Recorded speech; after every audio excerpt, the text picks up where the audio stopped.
Assalamualaikum warahmatullahi wabarakatuh. Bismillahirrahmanirrahim. Wassalatu wassalamu ala rasulillah wa ala alihi wa sahbihi wa mawalah. Amma ba'du. Allahumma rizqna fahman nabiyyin amin. Wa hibdul mursalin wa ilhamal malaikatil muqarrabin. Allahumma nawwir qulubana binuri hidayatika kama nawwarul ardu binuri syamsika badan abada. Allahumma inna nas'aluka ilman nafi'a wa amalan mutaqabbala wa rizqan tayyiban katsiran mubaraka. Alhamdulillahirabbil alamin. Hadirin yang mudah-mudahan kita semua selalu dimuliakan dan diberikan taufik serta hidayah atau petunjuk oleh Allah Subhanahu wa taala. Mudah-mudahan kumpulan kita dirahmati dan diberkati serta diridhoi oleh Allah Subhanahu wa taala, juga mendapatkan pahala yang besar dan kemudian banyak dunia, lebih-lebih akhirat. Amin ya rabbal alamin. Terutama pahala dan keturunan silaturahmi, mudah-mudahan rezeki kita dimudahkan dan dibanyakkan serta diberkahkan. Umur kita dipanjangkan dalam keadaan sehat lahir batin. Lebih lagi pahala dan keturunan ngaji yang memang hukumnya wajib, apalagi kajian kita memang salah satu ilmu yang wajib ain, yaitu fikih, yang mana kalau kita mengaji insya Allah mendapatkan pahala besar karena memang wajib. Tapi kalau tidak atau belum, naudzubillah, tanpa disadari dia berdosa, walaupun orang lain bahkan keluarga ngaji gitu. Maka dari itu mari kita kembali kaji masih terkait rukun sholat yang ke-8, yakni duduk antara dua sujud. Khususnya pada kesempatan ini tentang kesunahannya. Waqad qala al-musannif rahimahullah ta'ala wa nafa'ana bi ulumi wa madana bi asrari amin ya rabbal alamin. Bismillahil Fatihah. A'udzubillahi minasyaitonir rajim. Bismillahirrahmanirrahim. Alhamdulillahi rabbil alamin arrahmanir rahim maliki yaumiddin. Iyyaka na'budu wa iyyaka nasta'in. Ihdinas siratal mustaqim. Siratal ladzina an'amta 'alaihim ghairil maghdubi 'alaihim waladdallin. Amin. Bismillahirrahmanirrahim. Wa sunnah, dan disunahkan, bihi, pada duduk, al-julusi, yakni duduk baina sajdataini, antara dua sujud, wa fi tasahudin, dan pada tasawuf awalin, yang awal, wa jalsati istirahatin, dan duduk istirahat, wa kala, begitu juga fi tasahudin, pada tasawuf akhirin, yang akhir, in ta'aqobahu, kalau mengiringi kepadanya, maksudnya kata tasawuf akhir, sujudu sahwin, sujud sahwi, iftirosun, yaitu sunnah duduk iftiros. Itu jadi disunahkan nih pada duduk antara dua sujud. Perlu diketahui sebelumnya, artinya sunnah itu kalau dikerjakan dan tahu dapat pahala. Jadi kudu tahu tuh, walaupun dikerjain, kalau nggak tahu sama aja nggak dapat pahala. Nah kalau umpamanya nggak dikerjakan atau ditinggalkan, nah sholat tetap sah sih, tapi nantinya bisa berubah jadi makruh. Nah kalau makruh memang kewajiban juga udah gugur. Ya kalau kayak kerja mah belum dipecat, tapi nggak ada gajinya. Siapa yang mau kira-kira kerja nggak digaji ya? Nah, jadi yang pertama tuh pada duduk antara dua sujud. Yang kedua pada duduk tasawuf atau tayat awal. Mungkin ini kalau sholatnya yang 3 ataupun 4 rakaat ya. Kalau yang 2 nggak ada. Nah, yang ketiganya pada duduk istirahat. Duduk istirahat itu bangun dari sujud kedua, rakaat ke-1 dan rakaat ketiga pada sholat yang bangsa 4 rakaat. Sebab ya kalau yang 3 rakaat makin nggak ada udah ya, udah tasawuf akhir kenanya. Duduk istirahat. Nah, begitu juga yang keempat pada tasawuf akhir. Nah, ini mah mau sholat yang 2 rakaat kayak seperti subuh, memang nggak ada awalnya itu mah. Mau yang sholat 3 rakaat kayak seperti maghrib, maupun sholat yang 4 rakaat, isya, zuhur, asar ya. Tapi kalau pada tasawuf akhir mah sunnah juga nanti duduk iftiros kalau diiringi oleh sujud sahwi ya. Sebab nanti kalau orang itu meninggalkan salah satu sunnah abad kan sunnah sujud sahwi, itu walaupun tasawuf akhir duduknya jangan tawaruk ya, tapi iftiros. Tuh, jadi yang 4 duduk ini nih ingetin. 1 duduk tasawuf awal, duduk antara 2 sujud. Kedua duduk tasawuf atau tahiyat awal. Ketiganya duduk istirahat. Dan yang keempat duduk tasawuf akhir yang nantinya bakal sujud sahwi. Nah, itu sunnah untuk duduk iftiros. Di dalam sholat ini sebenarnya duduk ada 3 macam. Ada duduk iftiros, ada duduk tawaruk, dan ada duduk tarabu. Nah, dari ketiga itu yang paling utama duduk iftiros. Ya, makanya kebanyakannya tuh pakai duduk iftiros. Kalau duduk tawaruk mah hanya di tasawuf akhir yang nggak diiringi oleh sujud sahwi ya. Nah, tarabu juga boleh-boleh aja, sila. Tarabu itu sila ya. Kalau emang dia mau mah gitu, tapi pahalanya kurang. Nah, jadi duduk iftiros sunnah tuh pada 4 tempat. yakni diduduk antara 2 sujud, di tasawuf awal, di duduk istirahat, dan yang keempatnya di tasawuf akhir yang diiringi oleh sujud sahwi. Nah, yang namanya duduk iftiros itu yang gimana? Ini sementara teorinya ya, mudah-mudahan langsung kebayang. Bi ayajlisa, yakni seseorang itu duduk ala ka'bi yusrahu, atas mata kaki kirinya. Ya. Lebih jelas gimana?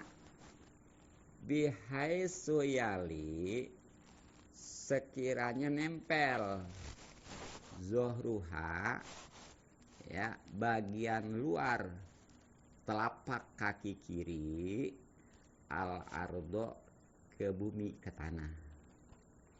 Itu namanya duduk iftiros.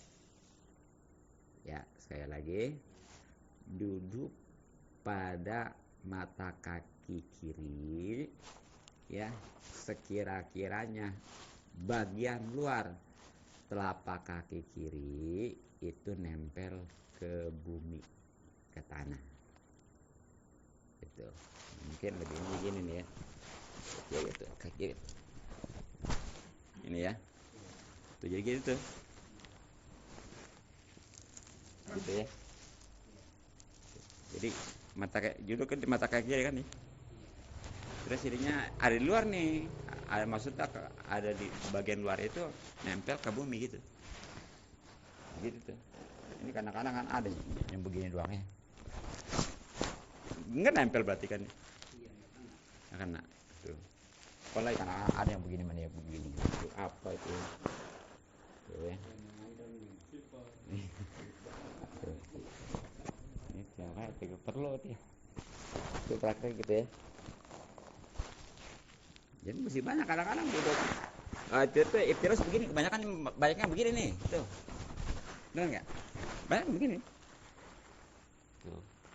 Jadi kalau begini kan mata kakinya nggak kainnya nih. Nggak kedudukan ya. Tuh, kalau gitu kan tuh. Nempel ya. Itu. Biasain, kalau dibiasain memang kadang-kadang mah begitu aja. Sekali dua kali memang kadang-kadang begitu lagi gitu. Tapi nanti kalau dibiasain enggak. Sama yang lain juga sholat gitu ya, tapi karena kita mau udah tahu ilmu, jadi ada pahalanya tuh. Dan walaupun dia ngerjain, kalau nggak tahu ilmunya mah bahwa itu sunnah kayak begitu, tetap aja. Itu untuk ngaji tuh ya, enakan gitu. Gitu. Nah kemudian tentu aja wadi'an, sambil meletakkan kapaihi, kedua telapak tangannya, ala fahdaihi, di atas kedua paha, qoriban, posisinya dekat, min rukbataihi, dari kedua lututnya atau dengkul. Nah kan tadi bagian belakang mah begitu tadi ya. Artinya duduk di atas mata kaki kiri, ya diperkirakan bagian luar telapak kaki kiri itu nempel ke bumi. Nah sekarang bagian depannya itu kedua telapak tangan nih diletakkan di atas kedua paha, tapi dideketin ke kedua lutut atau dengkul. Nah lebih jelasnya gimana? Bihaisu tusamituhuma, sekira-kira sama rata nih atau meratai akan dua telapak dua lutut itu ya. Ru'usul asabi'i, ujung jari-jari tangan kiri maupun kanan. Nasyiron, nah tapi ya dibentangkan tuh, jangan dikepel. Asabi'ahu, jari-jari tangannya, baik kiri maupun kanan, gitu ya. Kan tadi belakang udah ya, sekarang depan. Jadi meletakkan kedua telapak tangan di atas paha, kedua paha, tapi kedua telapak tangan ini dideketin ke ujung lutut, sehingga nih ujung jari-jari itu sejajar dengan lutut, begitu ya. Nah ini telapak tangannya kadang kebuka, kemudian jari-jarinya rapet. Sebab ini jari-jari ini dalam sholat macam-macam.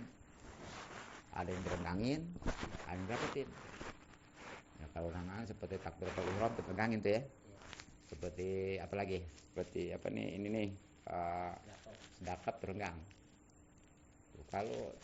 Kalau umpamanya lagi duduk antara dua sujud mah, ataupun duduk istirahat, ataupun duduk tasawuf awal ya, atau duduk tasawuf akhir tadi, ya mungkin kalau tasawuf mah nanti tangan kanannya mah dikepel, beda lagi tuh ya, termasuk tasawuf akhir juga.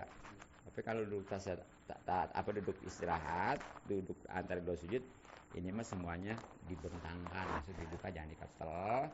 Jari-jarinya dirapetin.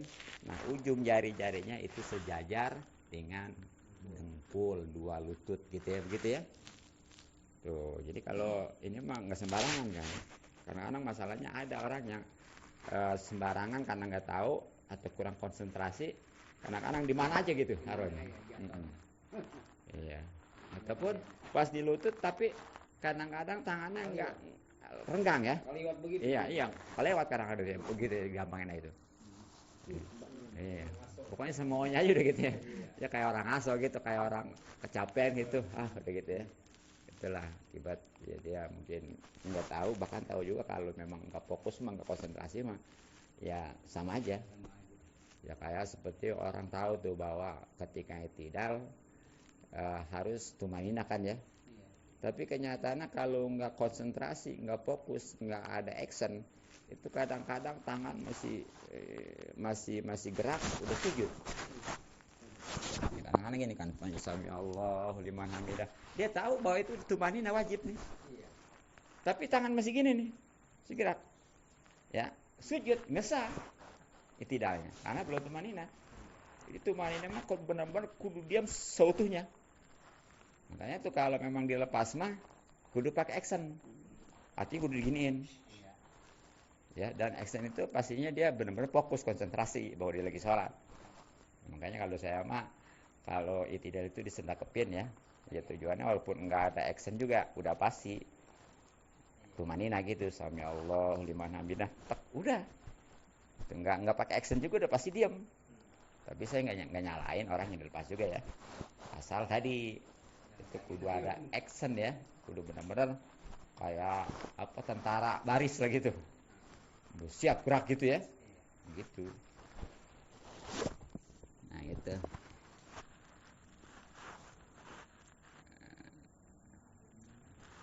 Termasuk tuh waktu sujud juga kemarin udah kan ya, tangan itu sama rapat, ya tangan, maksudnya jari-jari tangannya nih rapat ya.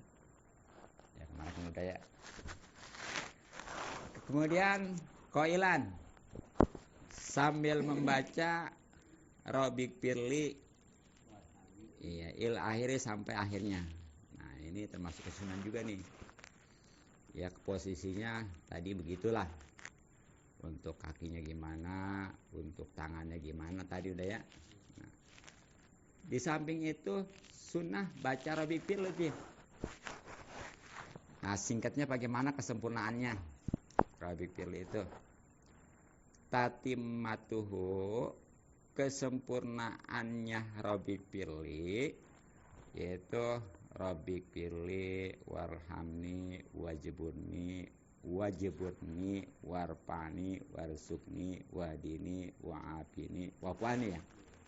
Sebenarnya di sininya waafini lah. Itu sunnah tuh baca Robik Firli. Dan seterusnya gitu. Ya bahkan nih kalau memang kita pahami mah, makanya sampai ada orang di sholat mah apa kita nggak dua juga di sholat udah ada semua itu. Coba dah Robik Firli, ya Tuhanku ampuni dosa-dosaku. Warhamni, ya Allah rahmati aku. Wajibuni, tambal kekurangan-kekurangan. Terutama dalam hal ibadah apa kurang khusus atau gimana gitu ya. Terus warpani, angkatlah aku ya Allah gitu. Derajat di dunia lebih di akhirat. Kemudian warzukni, buat bekal, beri kami rezeki. Kemudian wahdini, dan berilah hidayah gitu, supaya kita benar-benar di jalan Allah selalu ya. Kemudian wa'afini, nah wa'afini ini biasanya berupa kesehatan yang sifatnya lahir yang sifatnya batin ya, seperti hati terhindar dari kesombongan, dari umpamanya hasud tuh ya, itu tuh biasanya apini gitu. Jadi ada istilah sehat kan, ada bahasa sehat lahir batin ya. Kalau sehat lahir itu seperti ya puyeng, pilek. Nah ini mah kalau memang kita sabar mah justru malah nambah pahala. Penyakit lahir mah tuh sabar kita terima, jadi penghapus dosa, bisa jadi catat pahala, bisa ngangkat derajat. Nah kalau penyakit batin mah justru makin sabar makin bahaya. Sabar makin bahaya. Iya, banyak orang punya penyakit dengki, hasud ya. Dia sombong. Dia sabar lah bahasanya, yang udah penyakit. Itu bahaya, bukan aja di dunia, semua orang udah nggak disenangin gitu ya. Di akhirat itu bakal dipertanggungjawabkan. Tapi ini kenyataannya kadang-kadang kalau orang itu sakit lahir mah ya, kayaknya buru-buru aja berobat. Benar nggak? Apalagi yang sifatnya berat macam kanker, macam umpamanya ya yang perlu operasi gitu. Itu walaupun di dalamnya kita tetap yang namanya itu penyakit johir juga sama, lahir juga tuh. Itu dia berusaha walaupun dia ngeluarin duit sebesar apapun ya, kalau perlu operasi dibelain. Nah giliran aja penyakit batin, sombong, hasut, boro-boro dia ngelarin duit, ya berusaha untuk ngobatin. Dia obatin itu kebanyakan nggak mau, bahkan marah-marah. Makanya ketika ada ustadz atau kiai ngomong ngebahas masalah sombong ya, umpamanya masalah hasut, itu yang punya penyakit itu mah bukan alhamdulillah nih saya jadi tahu, gitu ya. Malah dasar ustadz kiai usil. Ya. Dia juga belum tentu benar tuh ya. Begitu kadang-kadang. Padahal itu penyakit lahir mah tadi kalau kita sabar itu menjadi penghapus dosa, dicatat kebaikan, ngangkat derajat, bahkan akan diganti dengan yang lebih baik. Tapi kalau penyakit batin, sabar justru berbahaya dunia lebih-lebih akhirat. Itu dari wapin itu ya. Makanya kalau kita selama ini berdoa supaya diberikan kesehatan ya, yang sifatnya lahir, nah itu kudunya lebih-lebih lagi yang sifat batin. Nah itu ada wapin. Nah kalau wapu ani ya sama, semacam dimaafkan tuh. Ya pokoknya mah lengkap tuh. Kalau nggak salah mah 7 macam doa di sholat ya.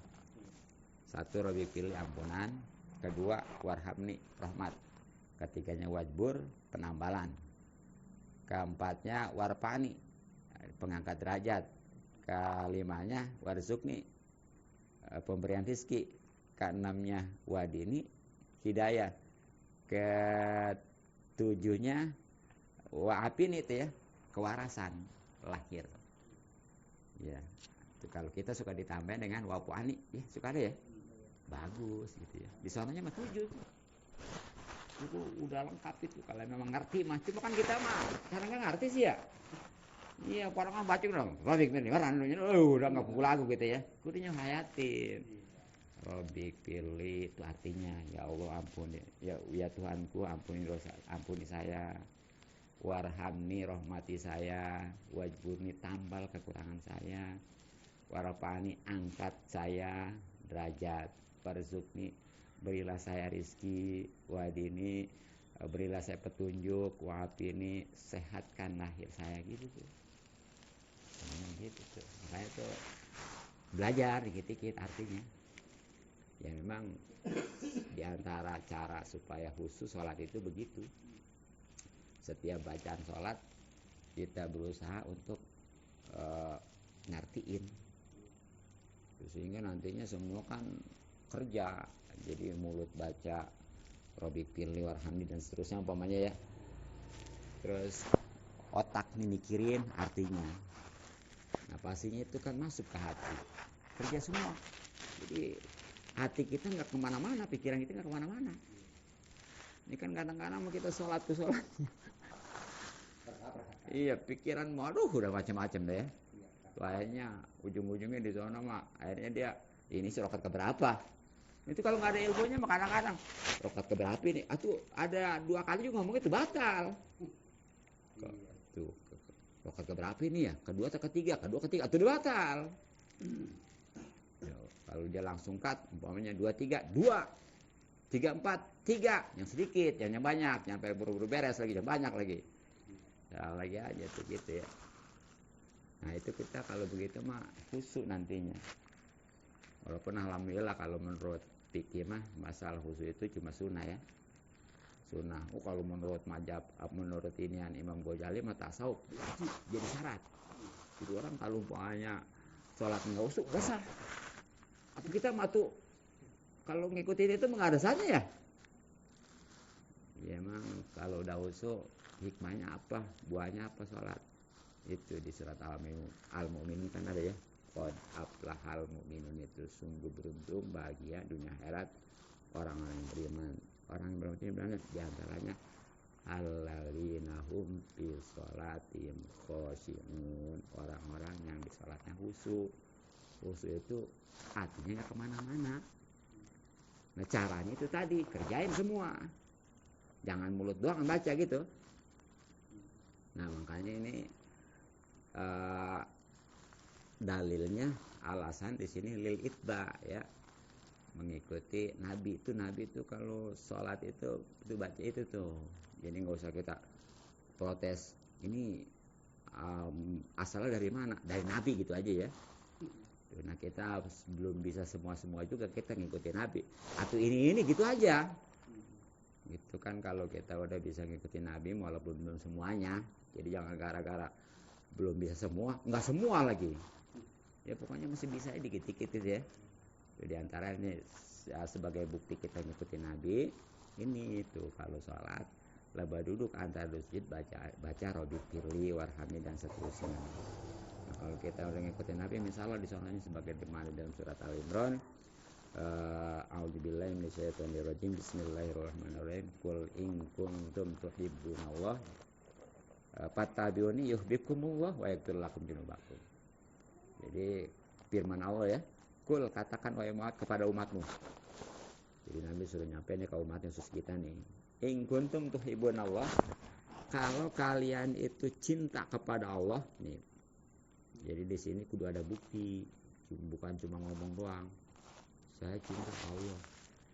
Nah, mana buktinya? Nah, buktinya di sini fattabi'uni, ikutin aku kata Nabi. Ya. Karena perintah Allah ini, berarti karena kan kalau pengen ngebuktiin cinta kepada Allah, itu buktinya ikutin Nabi. Nah di antaranya tadi ini nih. Nah kalau kita sudah ngikutin Nabi, walaupun belum semuanya, maka itu nanti diberikan keuntungan oleh Allah. Yuhibbukumullah, Allah juga bakal mencintai. Bahkan wa yaghfir lakum dzunubakum, mengampuni dosa-dosa. Begitu ya. Itu ngikutin Nabi. Kita kalau ngomongnya mau langsung dari Nabi mas susah ya. Iya, sebab zamannya beda, udah 1500 tahun, 1500 tahun bagaimana kita ya? Oh, seandainya nih yang baik kita sejaman, Nabi masih ada. Ongkosnya berapa? Ke Madinah. Enggak cukup 10 juta. Kan gitu ya.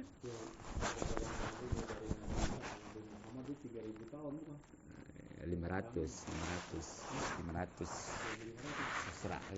tahun. Jauh gitu ya. Iya, 15 tahun.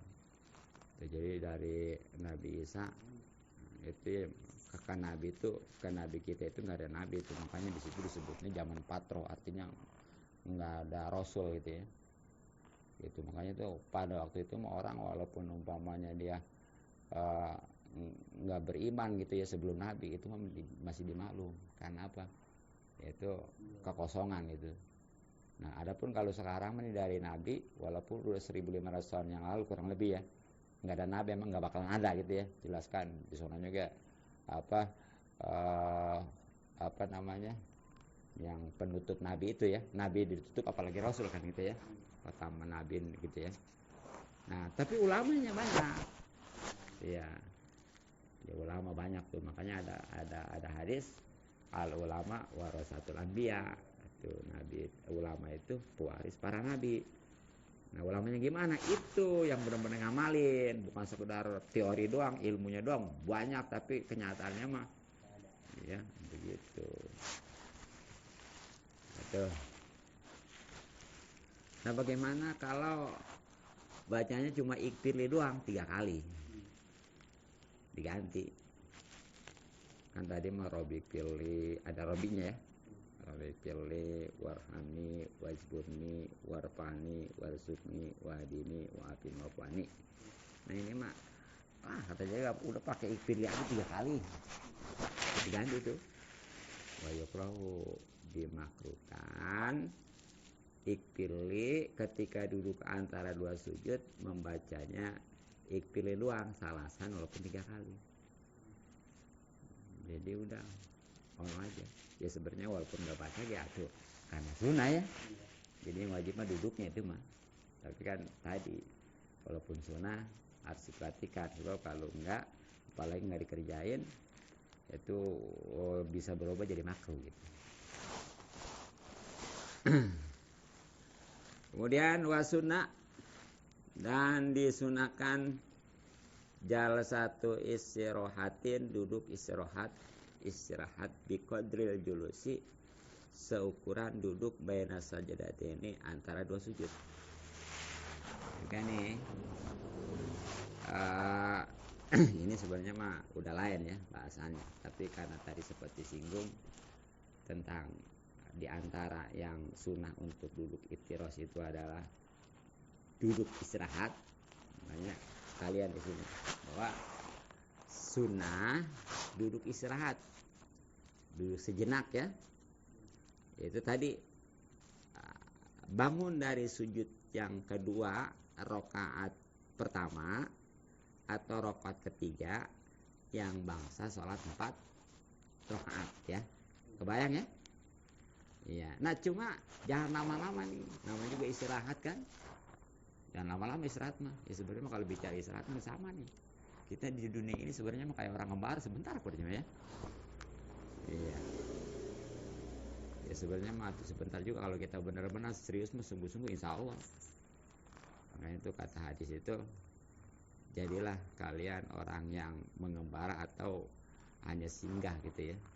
Kalau kayak orang berlabuh mah ke laut mah gitu berlabuh doang. Artinya apa? Jadi kalau kita ini merantau, kalau pengen sukses, kita harus sungguh-sungguh itu di perantauan. Dan pasti carinya juga apa yang dibutuhkan nanti untuk kampung halaman. Itu kayak orang-orang Jawa kan ya. Oh, dia mah rumasa, prihatin ya, rajin. Iya, di sini mah kayak begitu, di kampungnya mah kayak itu. Iya. Begitu tuh ya. Orang Jawa tuh begitu prinsipnya, bener tuh kayak begitu. Jadi kita mestinya gitu. Ari ya. Tuh. Jangan semaunya nih. Insya Allah nggak bakal nyesel nantinya. Dia bakal pulang ke kampung halaman, dia meyakini itu juga ibarat kita hidup di dunia ini selama apapun ya. Apalagi kalau ngikutin umat Nabi Muhammad makan kisaran antara umur 60-70 ya. Nah itu tapi nggak ngejamin segitu, kadang-kadang masih kecil, masih muda. Itu.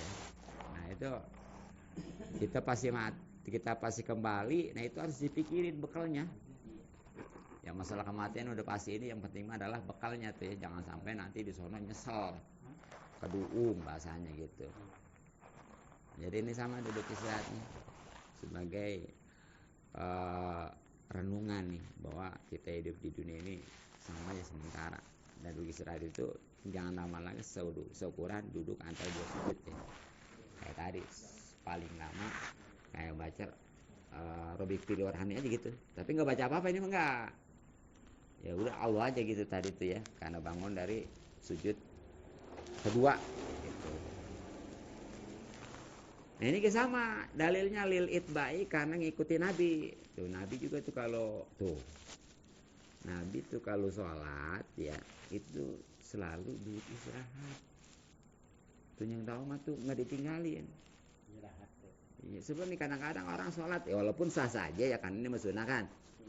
Itu dari sujud kedua, rakaat pertama atau rakaat ketiga di sholat yang bangsa 4 rakaat, itu kan ada yang langsung bangun. Iya. Benar nggak? Ya, ini prakteknya. Jadi dari sujud itu langsung Allah gitu tuh bangun. Sah-sah aja, karena sunnah kan. Tapi yang terbaik mah begitu dia bangun, Allah duduk dulu bentar. Dibaca Allah ini nggak potong, nggak putus, gitu ya. Allah itu dari itu ya. Jadi Allah Akbar. Ini gitu. Begitu ya. Walaupun sunnah ini sekali lagi kita buktikan loyalitas kita, bukti cinta kita kepada Nabi Muhammad Sallallahu. Jadi jangan sunnah ini katanya kan. Di sunnah juga kalau orang sampai ngelerek begitu mah apalagi mengingkari bisa jadi murtad ya, baik. Ya, kalau dia ngerjain aja. Jangan suka ngebully, sekarang ngebela pembenaran gitu, gengsi dia. Sunnah ini katanya. Baik ya. Nah, walau bahkan nih, lah katanya kan ini masalah sholat sunnah. Sholat sunnah makan berdiri juga kan gak wajib kan? Sholat sunnah mah ya. Walaupun naplin, walaupun itu sholat sunnah, tetap tuh sunnah duduk istirahat.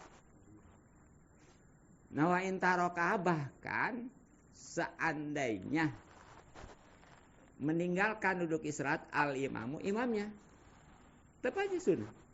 Bomnya nih, si imam langsung berdiri ya. Kita mau udah tahu makmum. Itu udah duduk istirahat aja. Ketinggalan atau nggak apa-apa itu mau kecuali umpamanya kalau jangan lama-lama aja, sebab kalau lama-lama mantan takutnya ntar baca fatihahnya nggak keburu gitu ya. Ini kalau menurut pendapat Zainuddin Al-Malibar ini walaupun si imamnya nggak duduk istirahat, tetap si makmumah itu sunnah duduk istirahat. Nah, khilafan di Sahihah, tapi beda menurut pendapat guru beliau, yakni Syekh Ibnu Hajar. Kalau Syekh Ibnu Hajar mah kalau imamnya enggak ngerjain mah udah jangan. Jadi kita lihat dulu imamnya ngerjain enggak, duduk istirahat enggak. Kalau si imamnya duduk istirahat baru duduk istirahat, kalau enggak mah jangan. Nah, ini kan beda pendapat nih antara Syekh Zainuddin Al-Malibar seorang murid dengan gurunya Ibnu Hajar. Nah, ini tetap yang kuat mah adalah pendapat Syekh Zainuddin Al-Malibar. Jadi yang lebih kuat mah itu tetap sunnah duduk istirahat walaupun si imamnya enggak duduk istirahat gitu ya. Ya makanya kalian ngomong kalau kita pakai duduk istirahat nih, nanti berdirinya angkat tangan kayak takbiratul ihram. Jadi sebenarnya Pak, kalau begitu kesimpulannya sholat mah semua ngangkat tangan. Ya kan kita mah umumnya tahu itu ngangkat tangan cuma 4 ya. Biasanya nih takbiratul ihram, benar. Keduanya mau ruku, ya. Ketiganya i'tidal, bangun dari ruku. Keempatnya bangun dari tasawuf awal, kan gitu tuh. Umumnya nih. Nah, padahal itu ada 2 lagi. Saya ada yang sempat ngomong katanya kayak, kata dia nggak ada keterangannya itu bahwa duduk istirahat itu ngangkat tangan. Bukan nggak ada, lu nya belum nyampe ngajinya. Gitu ya. Nggak tahu tuh padahal apakah dia udah ngaji kitab itu belum gitu. Kadang-kadang gini sih, jangan yang belum ngaji ya, yang udah ngaji aja udah ngaji nih. Kadang-kadang teori yang praktek beda. Padahal yang ngaji. Contoh tadi duduk istirahat, duduk antara 2 sujud. Dia ngaji, ngajar, ustadz, kiai, tapi duduknya coba diperhatiin. Jadi nggak ngejamin. Apalagi yang belum nyampe, makanya kalau memang kita itu jangan ngomong bahasanya nggak ada. Kalau memang belum nyata-nyata, belum umpamanya ada yang melarangnya, jangan ngomong nggak ada. Ya sebab terbukti itu ada di kitabnya itu Zen ya. Itu bahwa diantaranya sunnah angkat tangan ketika bangun dari duduk istirahat. Asal bangun dari duduk istirahat. Kalau langsung bangun mah dari sujud enggak. Tapi kan itu beda 2 pahala ya. Coba kalau langsung bangun mah nggak dapat kesunahan duduk istirahat, nggak dapat kesunahan ngangkat tangan. Tuh kalau kita duduk dulu mah dapat tuh duduk istirahatnya, terus ngangkat tangannya gitu. Itu tuh ngaji kalau tahu mah ya. Makanya orang berilmu mah insya Allah walaupun ibadah sedikit tapi pahalanya banyak. Kalau yang bodoh mah jangan sedikit, banyak juga baru pahala. Ya saya juga wallahualam. Ya bahkan kalau umpamanya nggak sama, atau kewajibannya belum gugur, jangan pede aja dia. Yang penting saya rajin. Baik. Nah memang duduk istirahat ini di mana sih, kapan sih? Ya, nili kiamin pastinya karena berdiri, li ajli yani karena berdiri, an sujudin dari sujud tuh. Jadi yang namanya duduk istirahat mah bangun ya karena bangun nih dari sujud, tapi itu tadi sujudnya juga satu sujud di sujud kedua rakaat pertama ya, bangun dari sujud kedua rakaat pertama, atau sujud rakaat ketiga sujud kedua rakaat ketiga yang sholatnya 4 rakaat ya. Dan juga di sini kalau memang bukan sujud tilawah lagi, itu 3 tuh jadinya. Jadi kalau memang itu selain sujud itu mah sujud kedua rakaat pertama ya, dan sujud kedua bangun dari sujud kedua rakaat ketiga yang sholat bangsa 4 rakaat. Nah kan itu mah kesorannya kan tasawuf awal dan tasawuf akhir ya. Nah termasuk nih kalau orang itu sujud tilawah umpamanya, itu juga nggak sunnah untuk duduk istirahat. Contoh ini lagi sholat. Nah kan yang namanya sujud tilawah mah nih baik di luar sholat maupun di dalam sholat ya. Kalau di luar sholat kan itu rukunnya satu niat, kedua takbiratul ihram, ketiganya sujud, keempatnya salam. Tuh. Jadi sujud tilawah jangan sembarangan, jangan sujud aja. Atau kudu tutup aurat, kada kiblat, kudu suci lagi. Kayak sujud syukur sama. Cuma bedanya kalau sujud syukur mah hanya di luar sholat, kalau sujud tilawah mah di luar sholat maupun di dalam sholat. Nah ini di dalam sholat nih pokoknya. Kan di Al-Quran 14 surat apa 14 ayat apa 15 ya? 14 ya kayaknya. Di antaranya ini ada di surat Al-A'la. Al-A'la atau yang Iqra itu apa? Ya. Al-Qalam. Bukan Iqra pokoknya mah. Iya, yang wasjud waqtarib itu ya. Di ujung kan ada tuh. Ini lagi sholat pokoknya, pas baca surat itu. Iya, Iqra. Nah begitu di akhir surat wasjud waqtarib. Nah ini kalau seandainya si imam langsung sujud jangan disalahin. Mungkin dia sujud tilawah tapi bilang-bilang dulu, kalau nggak dibilang tanya apa-apa keharusannya. Pernah yang nggak ada instruksi si imam baca ayat sajdah, barang si makmumnya bingung. Ya mungkin kalau yang nggak tahu mah tolol si imam, bukannya ruku dulu langsung sujud gitu ya. Kalau yang tahu sujud tilawah gitu tuh. Nah kan sujud langsung gitu. Sujud tilawah itu kan bacaan ayat tilawah ya, ayat sajdah maksudnya ya. Itu sujud sekali doang. Sama sujud syukur sekali. Nah dia mah tuh habis sujud udah jangan pakai duduk istirahat lagi, langsung aja bangun dia mah. Ya, langsung bangun tuh. Gitu. Nah, jadi tadi 5 tuh udah angkat tangan tuh. 1 takbiratul ihram, kedua mau ruku, ketiganya mau sujud ya. Sujud lagi. Mau ruku maksudnya, ketiganya i'tidal, keempatnya bangun dari tasawuf awal, kelimanya barusan tuh bangun dari duduk istirahat. Yang keenamnya nih ini juga jarang diketahuin karena ngehormat tahiyatnya si imam. Ya walaupun bukan lebat tempat tahiyatnya nih si makmum, umpamanya gini, si imam rakaat kedua, nah si makmum rakaat ke-1. Kan si imam baca tasawuf awal ya, udah 2 rakaat. Nah kan si makmum belum sebenarnya mah, tapi karena makmum tetap ngikutin kan. Nah begitu si imam bangun kan sunnah ngangkat tangan, si makmum juga itu sunnah gitu. Jadi 6 kalau mau pokoknya mah kalau dihitung-hitung mah semuanya ngangkat tangan. Cuma ngangkat tangan itu mau di lebat takbiratul ihram, mau ruku, i'tidal sama aja sampai ke sini nih, sampai ke telinga. Ini kadang-kadang takbiratul ihram doang nyampe ke telinga. Giliran aja mau ruku, ya begini aja gitu ya. Iya, apalagi i'tidal, ya mungkin malas aja. Gitu. Nah, terus sedikit lagi. Wa yusanu dan disunahkan itimadun, yaitu berpegangan ya. Nah, maksudnya mah semacam dia menyandar ya. Ya, ala batni kapai, atas bagian dalam kedua telapak tangannya. fi qiyamin pada waktu berdiri min sujudin baik dari sujud wa qu'udin maupun duduk. Jadi sunnah lagi nih ketika bangun baik dari sujud kedua tuh ya maupun bangun dari duduk istirahat tuh. Ya ataupun habis bangun dari duduk tasawuf awal ya.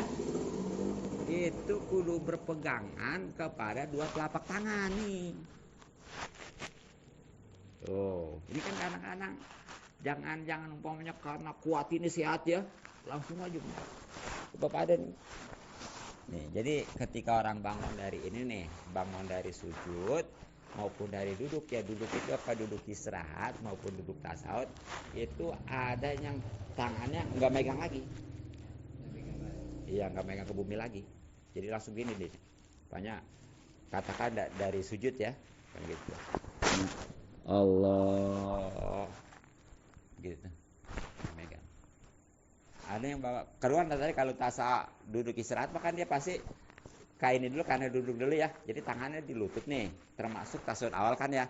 Pasti kedua telapak tangannya kan di atas jempol. Itu kadang-kadang udah nggak megang ke tanah lagi, langsung begini. Allah. Itu sunahnya megang tuh.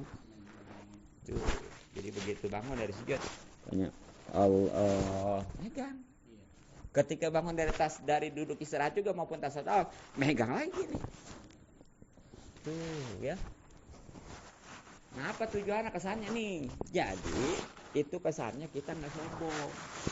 Sekuat apapun kita, sesehat apapun kita tetap perlu bantuan.